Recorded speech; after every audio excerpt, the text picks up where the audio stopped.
সুপ্রিয় দর্শক, আসসালামু আলাইকুম। সাম্প্রতিক পুঁজিবাজারে বলা হচ্ছে যে ছোট ছোট শেয়ারগুলোর দাম বাড়ছে কেন, বা যে কোম্পানিগুলো বন্ধ রয়েছে তাদের শেয়ারগুলো ট্রেডিং হচ্ছে কেন, বা সেগুলোর দাম বাড়ছে কেন। এটির মূল কারণ হলো স্মার্ট মানি তারা এখন কম বিনিয়োগ করে বেশি মুনাফা করার জন্য এই শেয়ারগুলোতে বিনিয়োগ করে।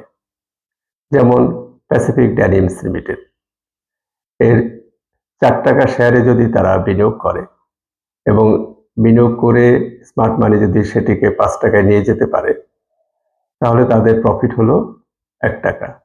কিন্তু শতকরা হিসাবে প্রফিট হিসাব করলে এখানে 25% লাভ হলো তাদের।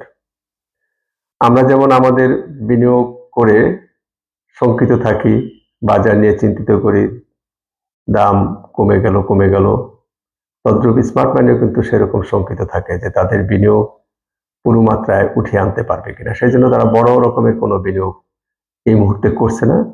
তারা ছোট ছোট শেয়ারগুলোতে বিনিয়োগ করছে এবং সেটাকে কিছুটা দাম বাড়িয়ে তারা ভালোই মুনাফা করছে। এতে তাতে কি হয়? এতে তাদের বিনিয়োগের পরিমাণ কম হয় এবং মুনাফা প্রত্যাশিত যেটা দরকার সেটা হয়।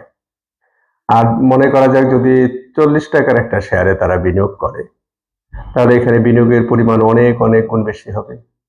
আর ৳40 শেয়ারটাকে ৳25 মুনাফা করতে হলে তাদেরকে এটা ৳50 বিক্রি করতে হবে। তাহলে ৳40 শেয়ারটাকে এই অবস্থায় ৳50 নিয়ে যাওয়া একটু কঠিনই ব্যাপার।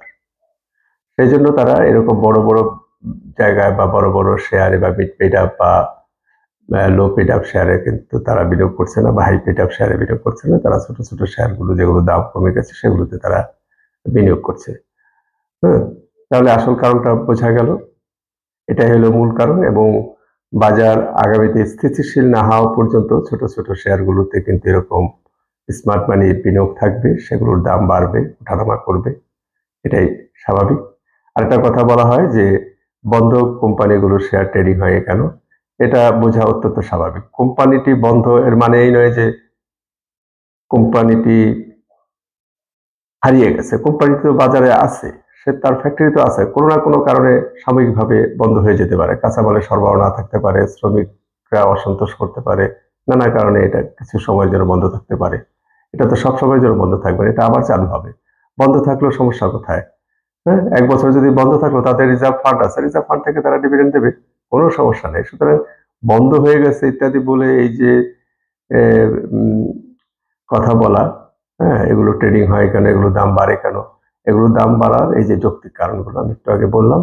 তো যাই হোক, আপনারা সবাই ভালো থাকবেন, সুস্থ থাকবেন। আপনারা আমার এই ভিডিওটি শেয়ার করবেন, আমার চ্যানেলটি সাবস্ক্রাইব করবেন। আমার চ্যানেলটি মূলত আপনাদেরকে সঠিক তথ্য দেওয়ার জন্য করেছি, সাধারণ বিনিয়োগকারীদের তথ্য দেওয়ার জন্য করেছি।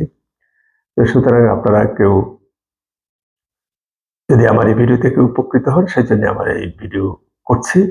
আপনারা সাবস্ক্রাইব করুন এবং আমার পাশে থাকুন। আপনারা পুঁজিবাজার সম্পর্কে মৌলিক ধারণা পাবেন, যেটি আপনাদের বিনিয়োগের জন্য উপকারে আসবে।